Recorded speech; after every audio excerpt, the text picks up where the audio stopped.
భారతదేశంలో పుట్టి ఇక్కడి నుంచి విదేశాలకు వెళ్ళిపోయినటువంటి ఒక వర్గం ఎప్పుడైతే రాజీవ్ గాంధీ మరణం తర్వాత, ఇందిరాగాంధీ మరణం తర్వాత ఊచకోతకు గురైనట్టు సిక్ కమ్యూనిటీలో ఆ రోజున ఆస్ట్రేలియాకో, కెనడాకో, బ్రిటన్కో, అమెరికాకో వెళ్ళిపోయి అక్కడ స్థిరపడ్డటువంటి కుటుంబాల బిడ్డలైతే మాత్రం భారతదేశం మీద తీవ్ర వ్యతిరేకతతో ఉన్నారు.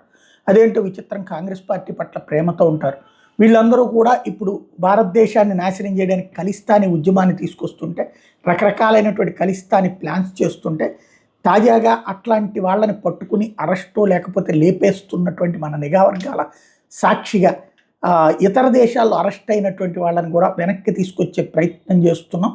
అందులో భాగంగా దుబాయ్కి వెళ్ళి అక్కడ రక్షణ కల్పించుకునే ప్రయత్నం చేస్తున్నట్టు బబ్బర్ ఖల్సా టెర్రరిస్ట్ పర్మీందర్ సింగ్ వ్యవహారం భారతదేశ ప్రభుత్వం దృష్టిలోకి వచ్చింది.